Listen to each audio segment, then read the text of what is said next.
Good afternoon, good evening, everyone. Hello, hello, hello. Hello to everyone who is joining me right now. Good afternoon, and we are here. It's another Monday, another live video, another sunset session today, where we learn English, we talk about English, and we speak English too. So let me know in the comments that you're here, say hello, say good afternoon, let me know how you are today. And we are going to get to the lesson soon. So to start off, just to let you know that I have a little bit of a cold. It's not too bad, but I do cough. So from time to time, I might not be able to I will have to probably break a little bit to drink some water and so on, but hopefully it will be okay. So hopefully I will not annoy you too much with my cough. So sorry in advance. I hope that you are well. I hope that you are keeping warm, because I know that in Poland it has been quite cold, right? My mom sent me today, she sent me a photo from our window in Weba, and it's snow. Like all the streets and everything is covered in snow. It's crazy because we don't really, in Weba, we don't really get snow that much. When I was a kid, we used to sometimes, but because the climate is a little bit different than what you have in the south, it's not really that common to have such a winter every year. So if we do have snow, it happens sometimes. So this year it has happened, and now the streets are covered in snow. It's crazy. Crazy, crazy, crazy. Good afternoon, Monica. Nice to see you too. And Alec, hello. Hello, Artur and Pav. Good evening, Daria is here, Agnieszka is here. There is someone called Girlfriend in a Coma. I hope that you are well. Hi, Ivona. Mariola, it says it's snowing in Poznań. Monica says that it is a blizzard and everything is freezing. Oh my gosh. I really hope that it will be better for you guys. And I don't know if you like winter. Maybe some of you like this kind of weather. Personally, I do not like this weather at all. I don't like to be cold. I don't like snow maybe sometimes, but if you have the sun, then it's better for me. And Christmas maybe, but in general, I am not a fan of winter. So I feel sorry for you, and I hope it will not last for too long. It's going to be frosty again in the next few days. Shocking, I must say, guys. How many degrees is it? Because I heard that it's like minus 20 or something crazy like this. So it is a little bit. It is cold. In Portugal right now it's quite warm. It's actually 20 degrees, if you can imagine. It's cloudy, it's raining, it's not very sunny at all, but it is warm outside. So, it's nice actually. Yeah, and I want summer, please. Arthur says, yes, me too.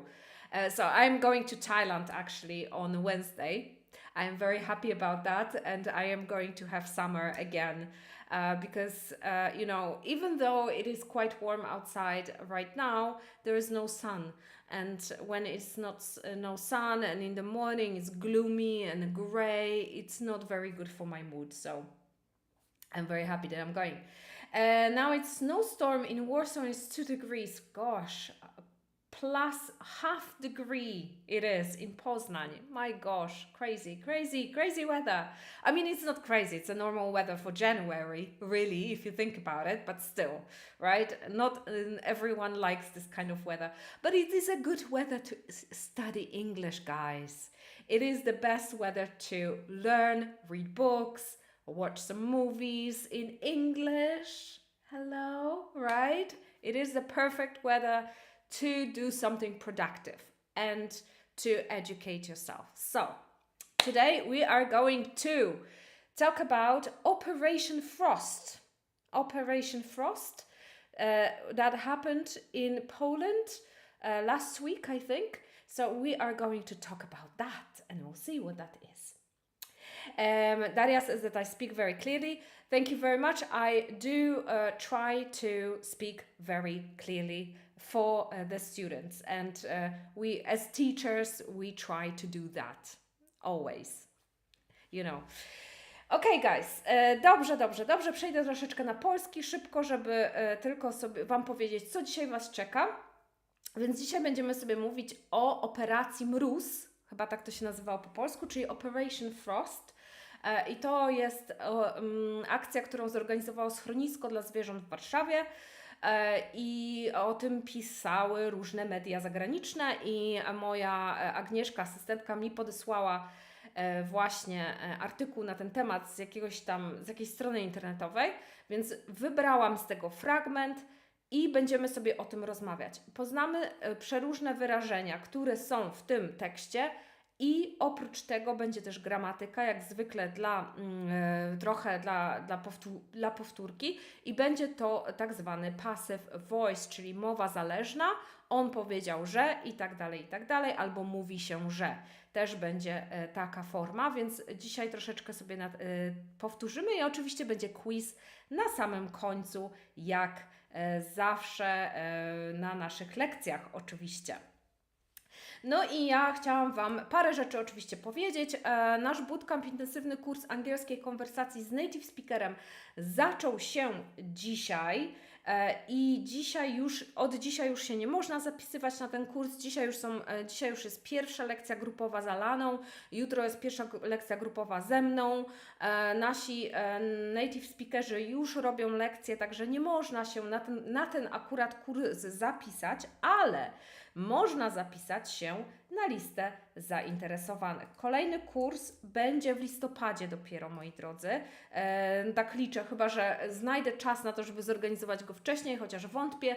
Liczę na to, że jednak w listopadzie, więc i to jest najlepszy miesiąc z tego, co wyszło w zeszłym roku, że to jest najlepszy miesiąc na to, aby ten kurs organizować, bo się najwięcej ludzi zapisuje wtedy i dlatego ten kurs będzie dopiero w listopadzie, kolejna edycja.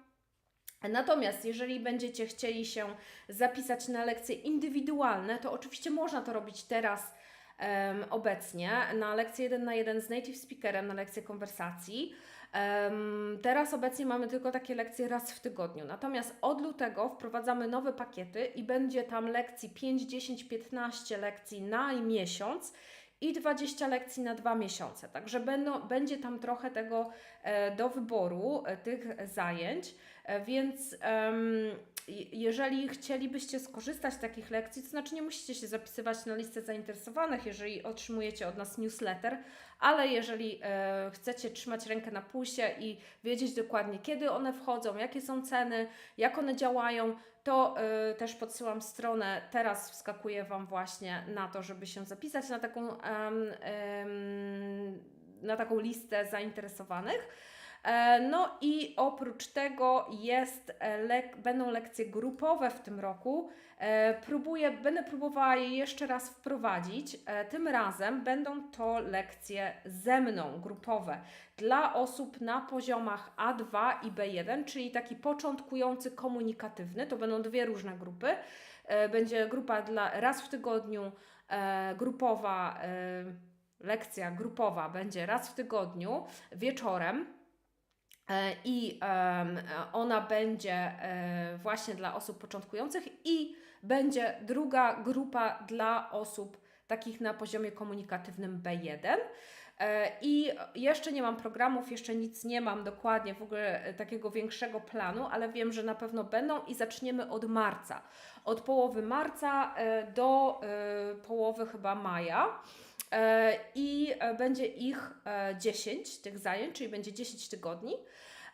I grupy będą małe. Myślę, że najwięcej osób, ile przyjmiemy, to będzie 6 w jednej grupie. Myślę, że będzie minimum to będzie 4 osoby, 6 osób to będzie maksimum. Także bardzo małe grupy, I będą to lekcje, które będą Was przygotowywać do zajęć z native speakerem. Jeżeli na przykład się boicie, macie barierę, nie jesteście pewni, chcielibyście spróbować metody, którą uczymy na przykład w takiej grupie, przygotować się, powtórzyć pewne rzeczy, to będzie super na pewno dla Was takie przygotowanie i to do tego jeszcze ze mną, więc też stres trochę mniejszy niż przy zajęciach z native speakerem.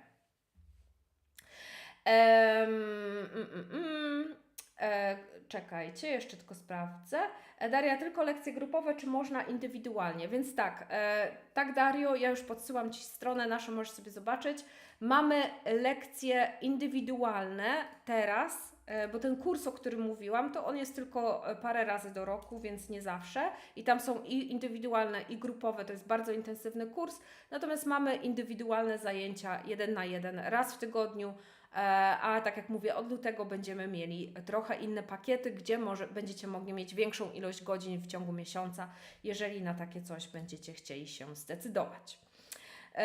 I ostatnia rzecz, jeszcze jedna i już kończę. Słuchajcie, bardzo Wam chciałam polecić wideo, które ostatnio wleciało na YouTube. Jest to wideo z serii Prawdziwa Konwersacja i tam jest analiza programu Jamie'ego Olivera. Nie wiem, czy znacie, myślę, że już w polskiej telewizji też on się już pojawia. To jest kucharz angielski, brytyjski, który wybrał się do Porto w Portugalii, żeby spróbować różnych pyszności. I tam wybrałam parę fragmentów z tego jego programu i analizuję jego program właśnie. I analizuję przede wszystkim bardzo dużo wyrażeń, które tak bardzo interesujące wyrażenia się tam pojawiły, więc też podsyłam Wam w komentarzu i sobie zapiszcie gdzieś tam na boku, żeby na przykład po naszym tutaj spotkaniu możecie sobie do tego wrócić i sobie obejrzeć. Agnieszka mówi, że widziała, super, mam nadzieję, że się podobało, więc ja bardzo będę reklamować to akurat wideo, dlatego że włożyłam w niego sporo pracy, ono jest dosyć długie i chciałabym, żeby jak najwięcej osób zobaczyło, więc będę jeszcze parę razy zawsze będę powtarzać i przypominać. Okay. Jamie has been on TV for years. Yes, in Britain. But when I was living in the UK, Jamie Oliver was very famous in the UK, but not in Poland. No one in Poland knew him. So I think nowadays, maybe a few years ago or something, he appeared on Polish TV for a while. But you know, I don't live in Poland, so I'm not really sure. But if you know him, then that's great. That's even better because it's more interesting to you. Okay, guys. So let's go back to our lesson today. This is not the one that I wanted to. Give me a second, please, because this is not what I wanted to download. Yes, this is the one. I need to download my presentation so I can show it to you, so you can also see it on the screen. And where is it? Okay, so I think this one. Yes, absolutely. So someone said that Operation Frost was in Kraków. Maybe, but on that website. It says that it was in Warsaw, so I don't know, but maybe it was in Warsaw, sorry. Maybe it was in Kraków. If it was in Kraków, then, you know, it doesn't matter that much for our lesson today, right? Okay, so we will read first.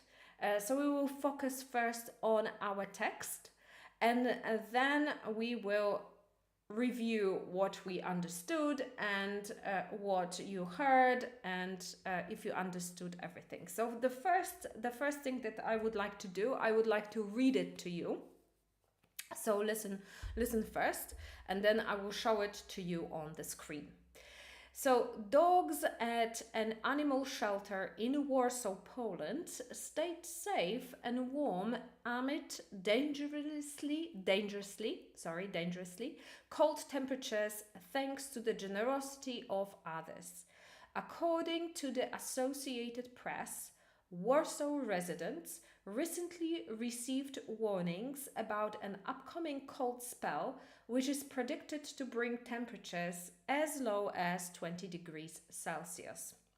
After receiving this news, the shelter for homeless animals knew it would need help.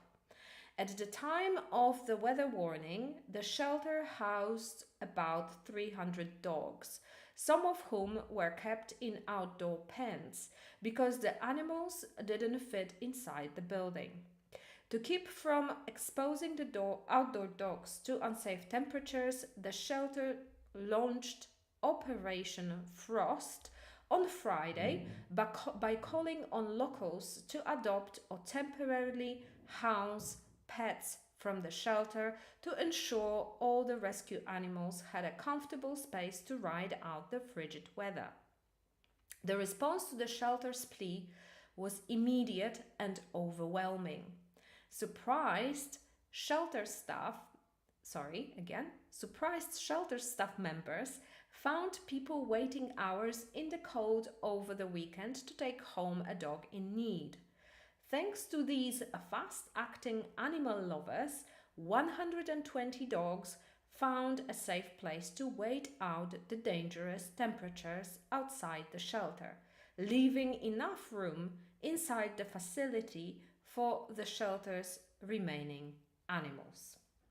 Okay, so it says Warsaw, but if you say it was Kraków, maybe it was Kraków, I don't know. I am actually not very familiar with that, but it again doesn't matter. So let's have a look at the text that I read. Okay, so you can see it on the screen at the moment. Have a look.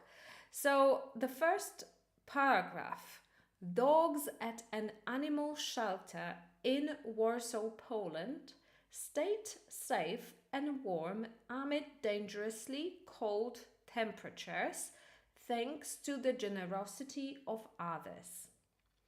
According to the Associated Press, Warsaw resident recently received warnings about an upcoming cold spell, which is predicted to bring temperatures as low as 20 degrees Celsius. After receiving this news, the shelter for homeless animals knew it would need help. At the time of the weather warning, the shelter housed about 300 dogs, some of whom were kept in outdoor pens because the animals didn't fit inside the building. To keep from exposing the outdoor dogs to unsafe temperature, the shelter launched Operation Frost on Friday by calling on locals to adopt or temporarily house pets from the shelter to ensure all the rescue animals had a comfortable space to ride out the frigid weather. The response to the shelter's plea was immediate and overwhelming. Surprised shelter staff members found people waiting hours in the cold over the weekend to take home a dog in need. Thanks to these fast-acting animal lovers, 120 dogs found a safe place to wait out the dangerous temperatures outside the shelter, leaving enough room inside the facility for the shelter's remaining animals.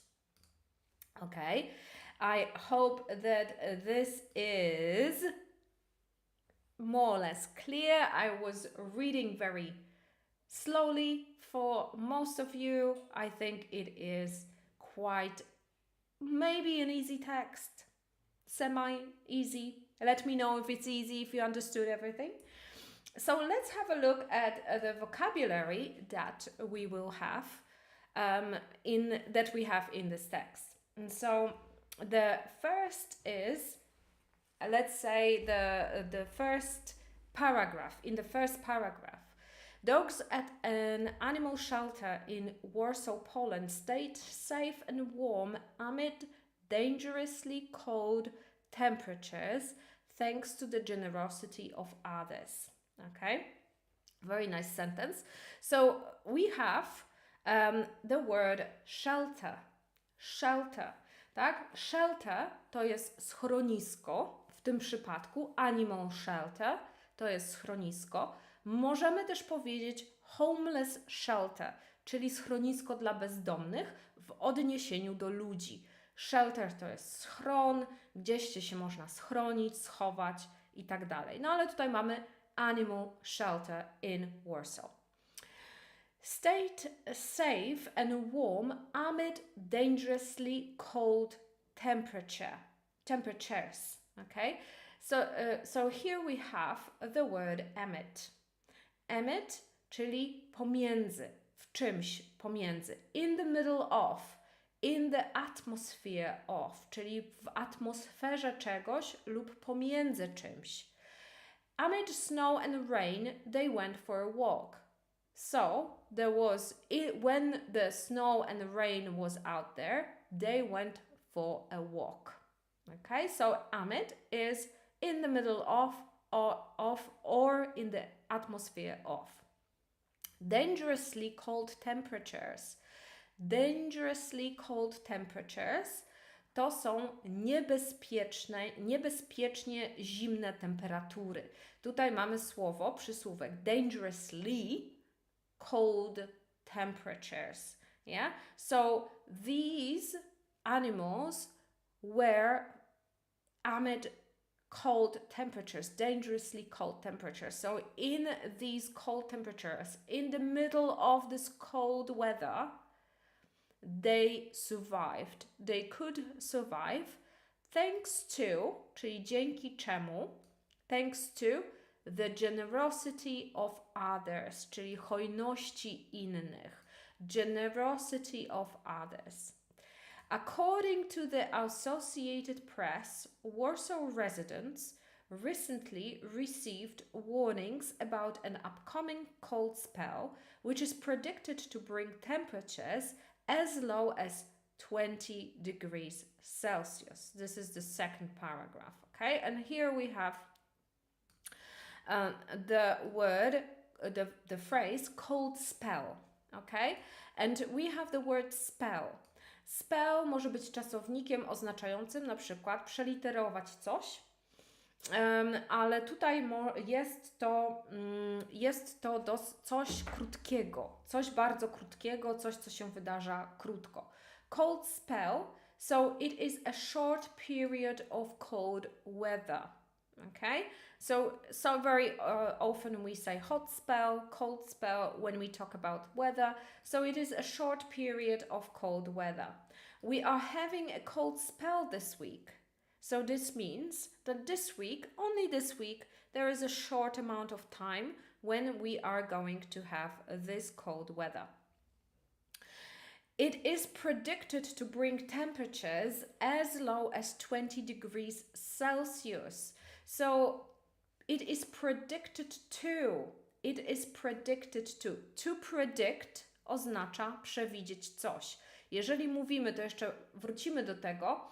It is predicted to będzie oznaczało, że przewiduje się.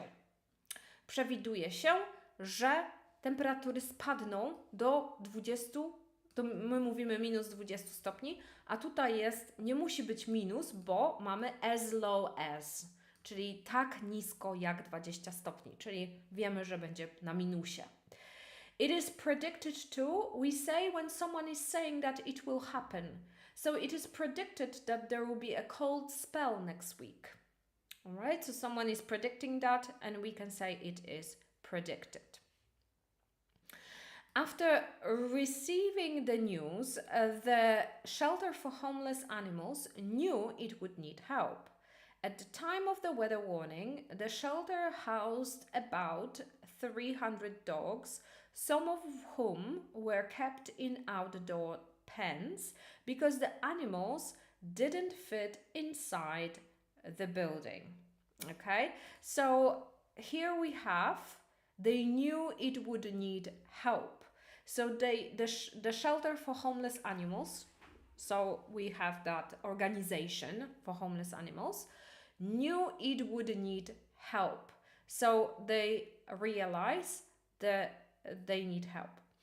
At the time of the weather warning, the shelter housed about 300 dogs. I tutaj mamy słowo house, czyli znacie słowo house jako dom, jako rzeczownik, natomiast może być to też czasownik, kiedy właśnie mamy kogoś w domu.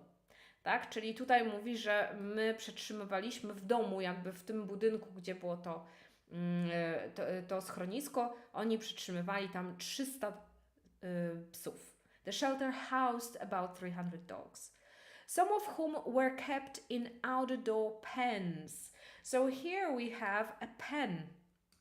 And you, of course, know the word pen when we write with it. So you know it as this. I don't know, you cannot see me. But you know the word pen as długopis, right? But also pen is the cage when you keep your dog or another animal. Okay? So to jest też kojec jakby, chyba po polsku się mówi kojec albo klatka, w której się trzyma właśnie zwierzę. Przeważnie właśnie w schroniskach psy na przykład trzymam w takich kojcach. An outdoor pen, so it means that it was outside. But because they didn't fit in the building, they have a building, but they didn't have enough space. To keep from exposing the outdoor dogs to unsafe temperatures, the shelter launched Operation Frost on Friday by calling all locals to adopt or temporarily house pets from the shelter to ensure all the rescue animals had a comfortable space to ride out the frigid weather. Okay, so to keep from exposing the outdoor dogs to unsafe temperatures, so they wanted to stop this, so they didn't want to keep the dogs outside. The shelter launched, so it means start, they start Operation Frost on Friday by calling on locals to adopt. So call on is it means to make use of someone in a time of need. Okay? So they were calling them to help. Call on to jest wyrażenie, które oznacza, że chcemy wykorzystać kogoś, poprosić kogoś o pomoc w momencie, kiedy tej pomocy potrzebujemy. Nawoływać do pomocy. Tak? So calling on locals to adopt or temporarily house, i tutaj mamy znowu to samo słowo house, czyli przetrzymywać w domu. Pets from the shelter to ensure all the rescue animals had a comfortable space to ride out the frigid weather. To ride out is to come safely in a difficult situation.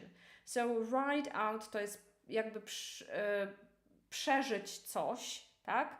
Do momentu, kiedy jesteśmy w bezpiecznym miejscu. Przejść przez coś, kiedy jesteśmy w bezpiecznym miejscu. So we rode out the earthquake by hiding under the table. Okay? So if there's a earthquake, we can hide out at under the table and we can ride it out. So it means to wait out. Then we have a frigid. Frigid, it is very cold. Frigid weather, it is a very cold weather. The response to the shelter's plea was immediate and overwhelming. Surprised shelter staff members found people waiting hours in the cold over the weekend to take home a dog in need. Thanks to these fast-acting animal lovers, 120 dogs found a safe place to wait out the dangerous temperatures outside the shelter, leaving enough room inside the facility for the shelter's remaining animals. So here we have the word plea. Plea very often is used in court when the criminal is pleading guilty or not guilty. So they make a request to the court to make them guilty or not guilty. So plea is a request made in an emotional manner. We put more emotion into that. His plea for help was heard all over the country. So plea to jest takie wyrażenie, które oznacza wyrażenie pomocy, wyrażenie potrzeby czegoś w bardzo emocjonujący sposób. Plea jest bardzo często używane w sądzie, kiedy mówimy, to jest przyznanie się do winy, nie przyznanie się do winy, u nas się inaczej to tłumaczy, a po angielsku jest to takie prośba o to, tak? Prośba o powołanie kogoś, o nazwanie kogoś winnym lub niewinnym. So the shelter made the plea. So the shelter asked for the help. And the response to that was immediate, so very quick and overwhelming. So it was a lot of people came to pick up the dogs. Surprised shelter staff members found people waiting hours in the cold over the weekend to take home a dog in need. So they were really a lot of people waiting outside the shelter. Thanks to these fast-acting animal lovers, so we have fast-acting animal lovers, czyli miłośnicy zwierząt, którzy szybko zadziałali.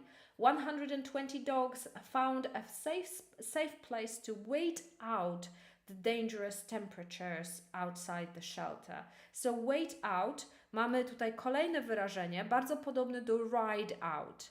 Wait out to jest dokładnie przeczekać coś. To wait through something. So 120 dogs found a place to wait out these temperatures, leaving enough room inside the facility for the shelter's remaining animals. So 120 dogs were taken and then the rest could go inside the building. Okay, so I hope that this is clear and this is all clear for you. And I have, of course, a quiz at the end. So let me know if you understood, if there was wezwać do pomocy. Yes, call on is wezwać do pomocy. Absolutely right. Yes. So let's move on to our grammar bit. So there is a grammar part where we going to focus on our passive voice. It is quite confusing for a lot of you, and it's my favorite topic, one of my favorite topics, because I am always it's always fun to go through that. I think when it comes to grammar, it is my favorite topic, of course. Czyli passive voice, czyli mowa zależna. Ja będę mówić trochę po polsku, dlatego że jest to trochę trudniejszy temat i ja nie będę wchodzić w szczegóły tego, dlatego że na mowę zależną potrzeba nam bardzo, bardzo dużo czasu, żeby to zrozumieć. Niektórzy z Was już mieli mowę zależną, dajcie znać w komentarzu, czy już mieliście coś takiego jak passive voice. I passive voice, czyli mowa zależna, jest to część gramatyki, gdzie mamy zdania takie typu takiego jak on powiedział, że, ona powiedziała, że. I na przykład w książkach mamy, dajmy na to, kocham Cię, powiedział on, tak? Na przykład. I to jest mowa niezależna, tak? Bo my jakby bezpośrednio cytujemy coś. Natomiast on powiedział, że ją kocha, będzie już mową zależną, bo jakby nie cytujemy bezpośrednio, zamieniamy to zdanie w ten sposób. I tutaj największy problem sprawia Wam to, że w mowie zależnej następuje coś takiego jak następstwo czasów. I to jest to nie jest w sumie tak trudne do zapamiętania i ogarnięcia, tylko na samym początku Wam się to bardzo często miesza. I o co tutaj chodzi? Ogólnie można powiedzieć, że w mowie zależnej bardzo często wszystkie rzeczy zamieniają się jakby na przeszłość. Czyli jeżeli mamy zdanie na przykład kocham Cię, on powiedział i chcemy powiedzieć, on powiedział, że ją kocha, to zdanie, które jest generalnie w czasie teraźniejszym, będzie w czasie przeszłym. Jeżeli będzie ja ją kochałem, on powiedział, więc chcemy powiedzieć, on powiedział, że ją kochał w przeszłości, to zdanie, które generalnie jest w czasie past simple, będzie zamienione na past perfect. Czyli będzie he said he had loved her. I tak dalej, i tak dalej. Jeżeli mamy zdanie z will, na przykład I will do it, on powiedział, he said, i teraz chcemy powiedzieć, on powiedział, że to zrobi, to will zawsze będzie się nam zamieniać na would, czyli he said he would do it. Okay? Na samym początku może Wam się wydać to dosyć confusing, ale nie martwcie się, bo wszystko, jeżeli się uczycie regularnie, systematycznie, to na pewno to w pewnym momencie będziecie mieli i będziecie to ćwiczyć. I teraz tutaj dla przykładu na ekranie, omińmy te dwa pierwsze przypadki na razie, tutaj mamy coś takiego jak he said, I will do it, tak? I zauważcie, że mamy to w cudzysłowiu, czyli he said he would do it, tak?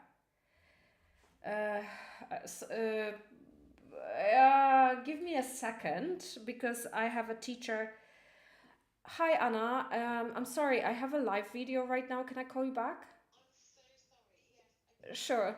Okay, I will call you back in 20 minutes. Okay. It's just that my internet's down and I'm not going to be able to teach Agnieszka. Sorry. I've just tried to message you. Okay.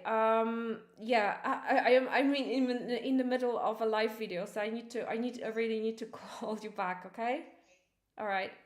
Sorry about that. It's an emergency from Anna, our teacher. So it happens. I will call her back in a moment. So anyway, as I said, these things happen, right? So as I said, she said, I love you. She said, she loved him. Czyli mamy znowu cytat, który jest w naszym cudzysłowie.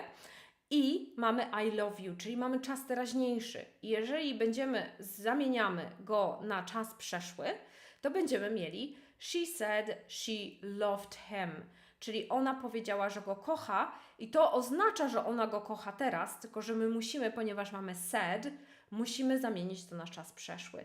I tutaj, tak jak mówiłam poprzednio, mamy will i ten will zamieniamy na would.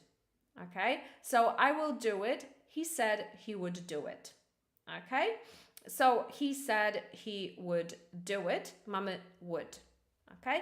Czyli to jest tak zwana jakby inwersja, następstwo czasów i tego wszystkiego się uczymy. To jest bardzo prosty schemat tego wszystkiego i tego się będziecie na pewno uczyć. Drugą rzeczą, która jest dosyć podobna do tego, chociaż i uczymy się bardzo często razem tego wszystkiego, jest właśnie to, co pojawiło się w artykule, czyli przewiduje się, że, mówi się, że i tak dalej, i tak dalej. It is predicted that, przewiduje się, że, it is predicted that he will break the record again. Or it is said that he will break the record again, czyli jakiś ona popełni jakiś tam złamie rekord jakiś, tak? It is predicted, it is said, it is believed also, tak? Czyli wierzy się, że. All right, okay. So I hope that I didn't lose you with this distraction today. So let's have a look at our quiz. So I have a couple of questions for you. So let's have a look at the quiz. So the first one is, she said it before. Ona powiedziała, że widziała to wcześniej. She said she saw. She said she has seen. Or she said she had seen.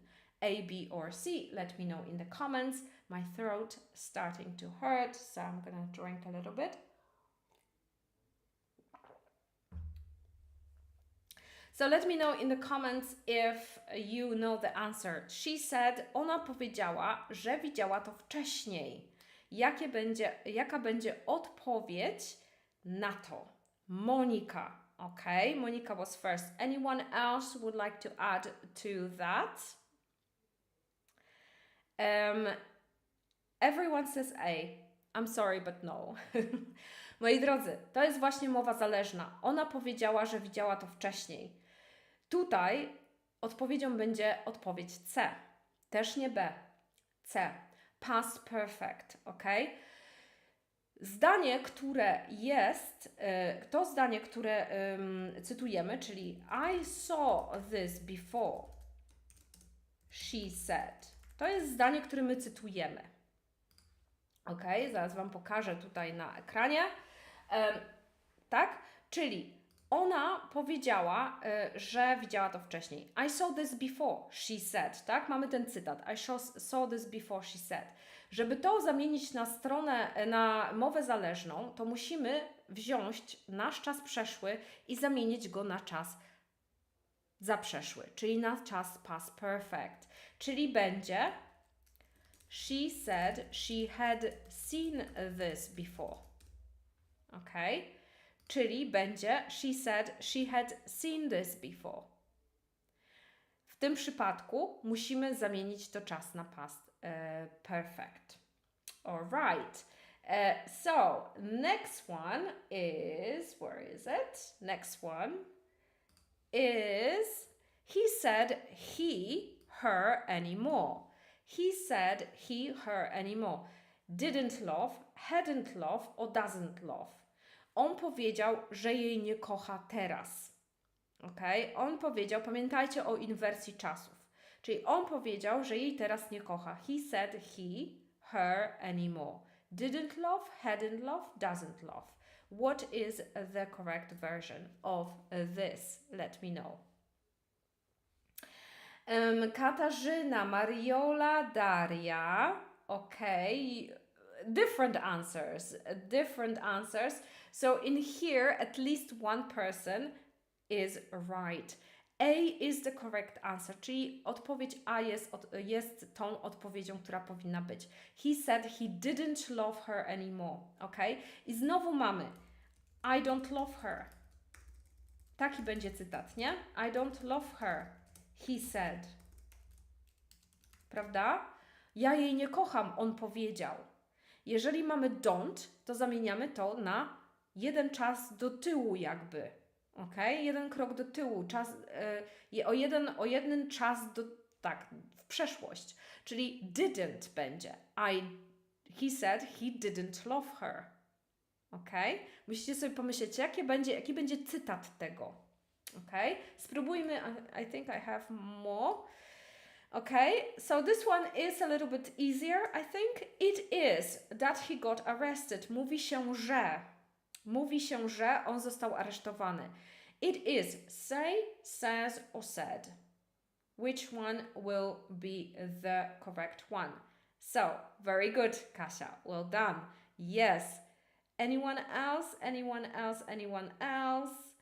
Kasia, Daria, Agnieszka, Mariola, Paw. Okay, it is said that he got arrested. Okay, so it is said that he got arrested. Mówi się, że. Very good. Well done, guys. That was easy. Let's see what we have the next one. Przewiduje się, że. It is to be minus 20 degrees. A. Predict, predicted or predicts.